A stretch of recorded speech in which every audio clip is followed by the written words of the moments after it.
All right.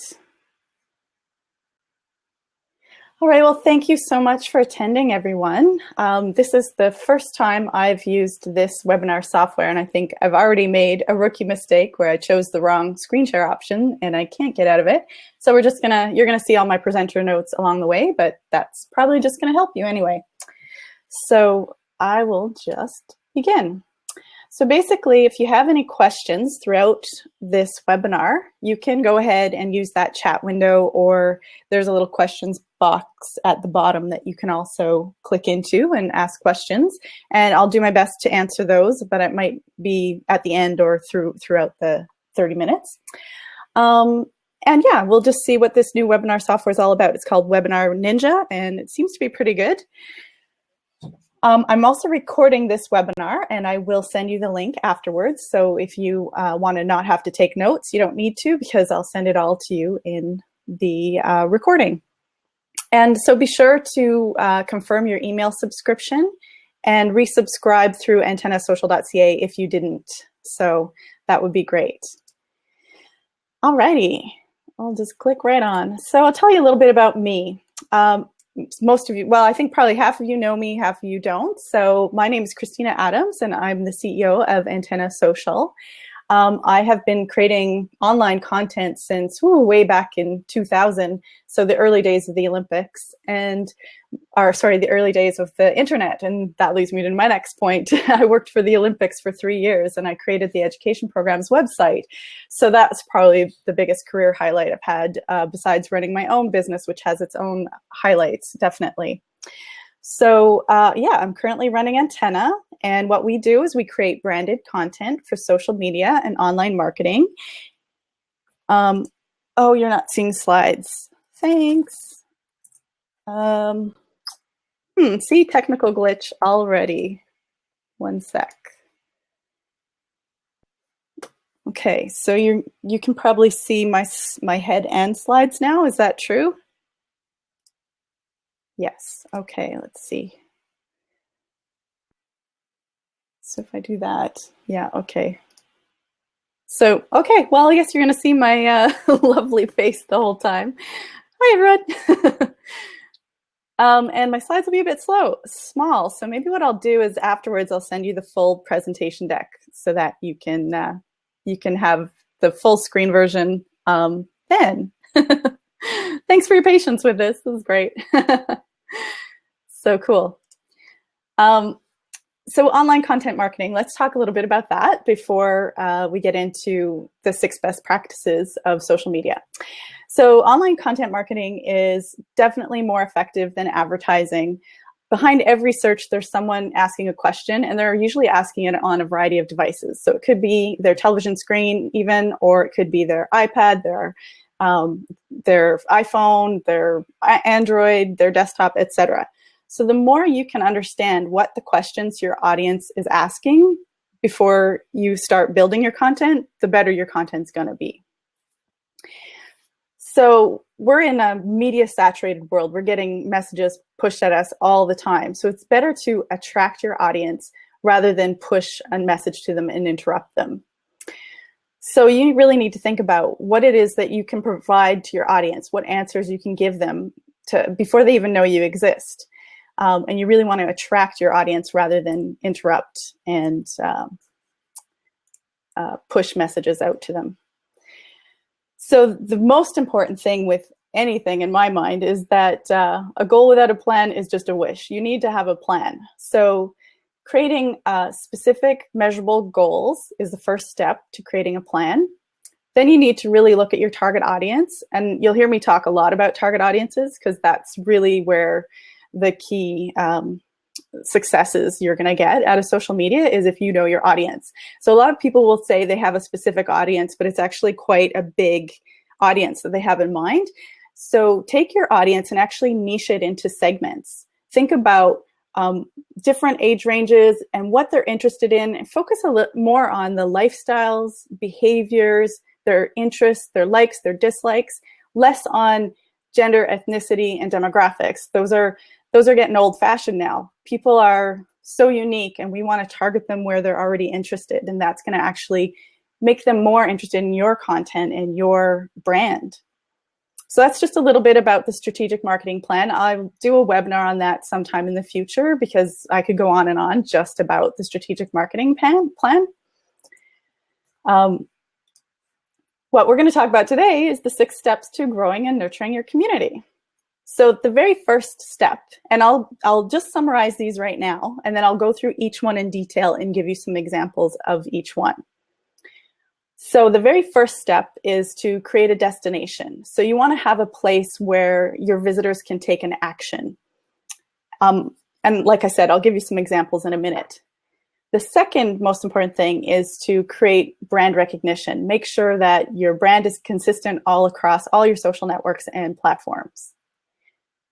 Step 3 is to participate. And this is the one that people don't do very well at all. And I think if you take away anything from this webinar, if you start doing this number 3, it's going to improve your results immensely. So that's interacting with influencers and fans. Really participate, and people really want to buy from people that they like and trust, and they're not going to feel like you're a person if you're just pushing out branding, promotional kind of messages all the time. Number 4 is to generate and curate content. And 2 webinars from now, I'll talk about our 4 pillars of shareable content. We've broken down the different kinds of content that gets shared over and over again. So that'll be in a future webinar. But just so you know, that's a big part of growing and nurturing your community, is actually creating content on a regular basis. And number 5 is hashtags. So leveraging relevant hashtags and trending topics. If you don't quite know what a hashtag is, I'll get into that when we get to number 5. Number 6, paid placement. So that's when you actually pay Facebook, LinkedIn, Twitter, Instagram, etc., to promote your content wider than your existing fans. And the one thing that I like to point out is that authenticity cannot be automated. So there's a lot of automated software out there, marketing tools that can really help you, but at the end of the day, you still need to provide some authentic, genuine pieces of your persona and your brand to make people feel like they trust you. So let's dive into number 1. So the very first step is creating a destination or a hub, a place where people can go and interact with you. Or take an action of some sort. So in this example that I'm showing you here, it's a website called fooddorks.com. And the key action we want you to take there is to watch the videos. So if you, all the social media will be pretty much attracting people to the brand, and then every so often putting a call to action to go to this web page and watch the video. So your destination could be your homepage in this example. Another example would be a subscription area. So again, on the Food Dorks site, there is a subscription area. It has a clear call to action, which is sign up to get our latest adventures. Call to action is basically a phrase that encourages people to do just that, take an action. And you want that to be nice and clear on whatever destination page you're setting up for your clients, for your audience. So examples could be buy now, shop now, contact us, watch the video, subscribe, sign up, etc. My cat is joining us on this webinar. All right, so here's another example of a softer destination. It's got not so much of a strong call to action, but is a blog post. So the whole point of this is to attract people to the website through your blog post, and then they'll link around and click onto other places on your website.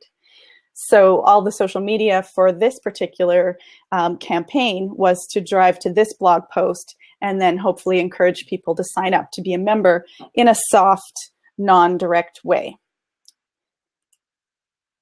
And in the case of Shift People Development, we created a landing page. So landing pages can be pages within your website that have a specific call to action, or they can be something created separate. A lot of you have probably heard of lead pages or these automated software like Infusionsoft or HubSpot. All those kind of automated software will often allow you to create lead pages. And sometimes you want them to be separate from your web page if they have a specific call to action to a specific target audience that's different than the main audience of your website, then you want to kind of keep that separate, and then just send people to that through your advertising or your social media. But sometimes you can just create a landing page in your website if the audience is pretty similar to the rest of your website audience. And it's just a page where people can click to sign up. So see if you can see my mouse circling there where it says sign up. So that's the very first step, is making sure there's a destination to be driving traffic to. And then if you have your Google Analytics set up, you can be measuring those results as well.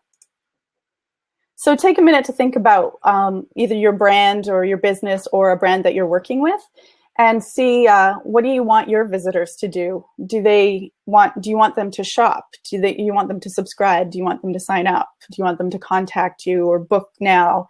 So if you think about what it is you want them to do, there might be a couple of them, but you're only going to want to have one per page, so that when they land on that page, it's a really clear step that they need to take.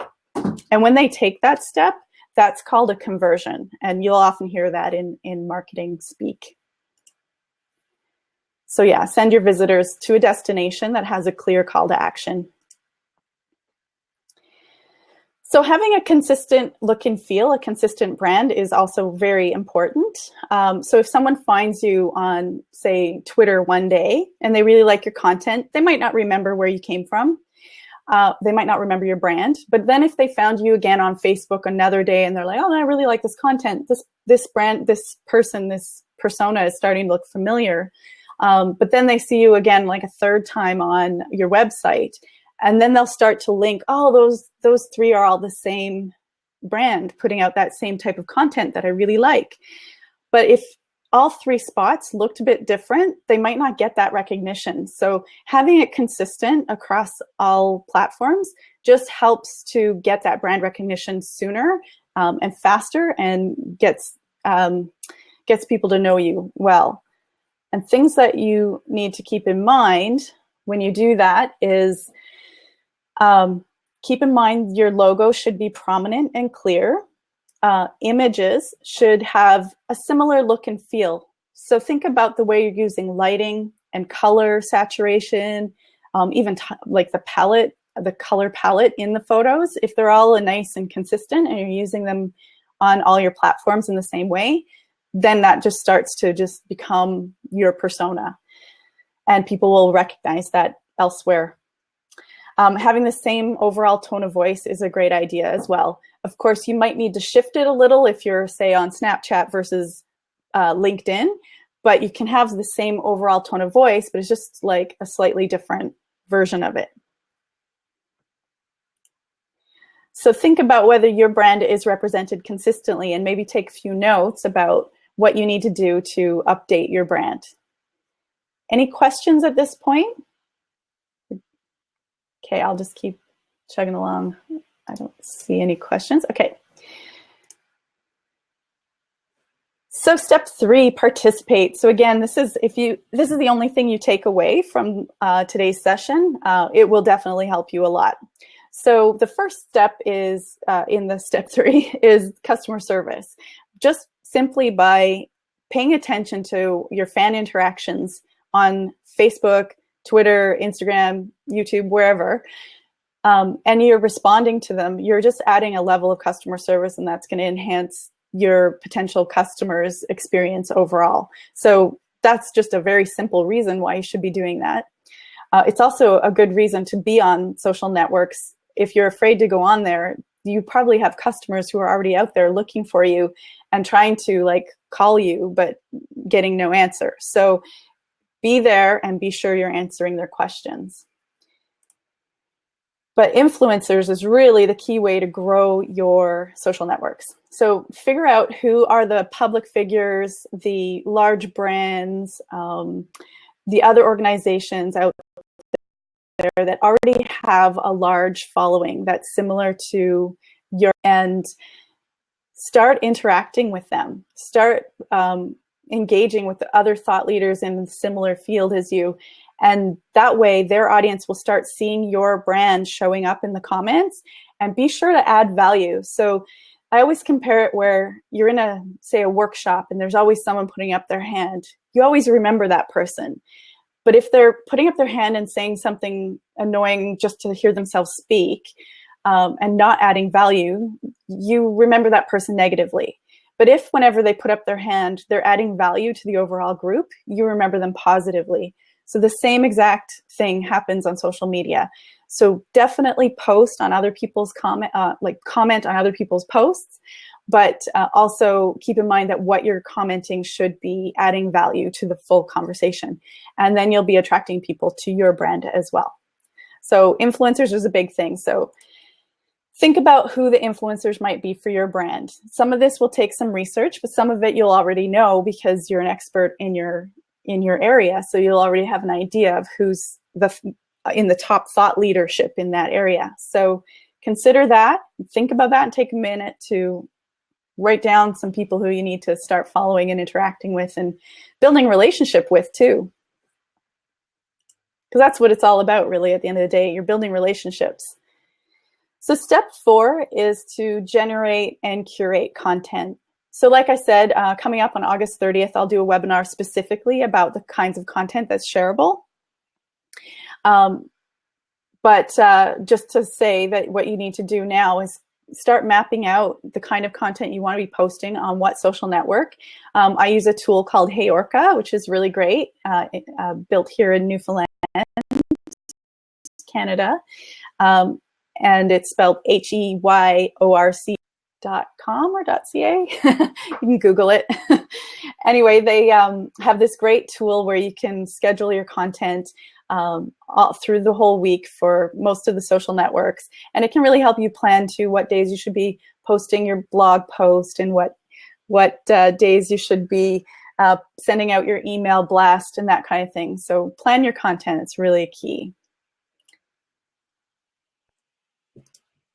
Okay, so repeat that. Yeah, just what I was talking about is planning your content, making sure that you have an editorial calendar and you're figuring out when you're going to write your blog posts, when you're going to send your email blasts, when you're going to post on Facebook, Twitter, etc., and have a consistent plan so that then you're always in people's news feeds and you're always staying top of mind. And yeah, heyorca. Whatever it is, it works. We'll send the link later in my email I send out. So step 5, we're getting close to the 6th step.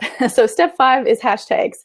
A hashtag, in case you don't know what it is a keyword phrase that's used to help you search content on social media and social networks. It's heavily used on Instagram, started on Twitter, but all social networks basically use it now. Hashtags are great for reaching way beyond your current fan base, because if you look in this example, I don't know if you can see it on your screen, but the hashtag selfie on Instagram has had like 256 million posts, and over that, like 257 million posts. So you can start looking at Instagram and seeing, okay, which hashtags are getting a wide reach. And you kind of don't want too wide of reach, but you also don't want too small of a reach. So it's a little bit of a balancing game. And I heard a stat recently that's saying that on Instagram, you should be using 15 hashtags, and on Twitter, you should be using 3 to get the ideal amount of reach. The trick with hashtags is if you're actually sending people to your website, your landing page, your destination page with a call to action, you might not want to have a hashtag because it could lead people to click on that hashtag instead of on the link you want them to click. So you just got to play a balancing game, try and experiment a little bit with one or the other. So think about what kind of trending topics you can leverage with a hashtag, and make some plans around how you're going to add those to your social media plan. So the final step 6, is paid placement. So paid placement is great for, again, extending your reach, but it's also super great for targeting a really niche audience. So in this example I'm showing here, we did this Facebook carousel ad where we created it targeting guys who are buying gifts for their friends who have babies, because now there's all these diaper parties that guys are now buying gifts for babies when back in the old days they didn't used to. And it's a niche in the market that isn't really being tapped into. So we created these ads, and we used some nostalgic references to The Big Lebowski. So the headline was "The Little Dude Abides," and the other one is "Now Comes Full of Stars," which is a 2001 Space Odyssey reference. So it's a good way of showing, like, feeling exclusive without actually alienating anyone. But it's also, the point of showing you that is that you can write your content and create your content in a way that resonates specifically with one type of target audience, and then pay Facebook to promote it to that audience, and it'll reach, it'll do really, really well. It'll help you increase your reach to that particular audience. And you can put it so that it doesn't go to your own Facebook page. It can go straight out directly to your target audience. And that's great if you don't want to alienate anyone, but you do have a specific message for a specific niche audience. You can also pay Facebook to place it on Instagram. So in this example, we also had some going to Instagram, Crash That Gender Reveal Party. So anyway, it's just an example of how you can niche your audience. This is another paid placement example where you can pay Facebook to promote a Facebook video. I'll always think of videos as YouTube, that it'll just never die. So Facebook video, you can pay to promote that, so you can get a way wider reach. In this case, it's a recipe video, so those are really great on Facebook. We also paired it with a carousel ad Facebook, just to increase the reach of that. And again, these were targeted specifically to a certain audience, and that audience was moms who are interested in the buy local movement and healthy eating and all that kind of stuff. I think I duplicated that slide. So think about who your niche audiences are. Going back to what I said earlier, you might already have what you think is a niche audience, but you can probably segment that into really specific niches from there. And that'll help you create your content. So I'm going to just skip back up to the summary. So just to review, the first thing you need to do is create a destination. So that could be a landing page, a home page, somewhere on the web where you're driving your traffic to. The second thing is to make sure your brand is consistent across all your social platforms. The third thing, and such an important one, is to participate, interact with your friends, interact with influencers. Fourth, create that content, get it going, rolling and rolling and rolling through, to make sure it's consistent and you always have something in the news feed. Number 5 is to leverage those hashtags, leverage current trending topics. Brexit is so big right now. If there's any way you could leverage that makes sense, then do it. 6, paid placement. So that's another way to reach further.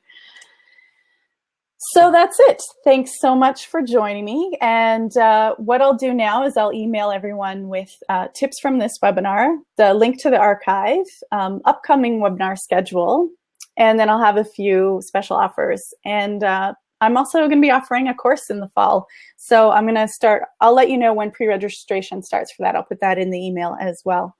But I'll stick around for a few minutes if anyone has any questions or comments or anything. I'm here for you.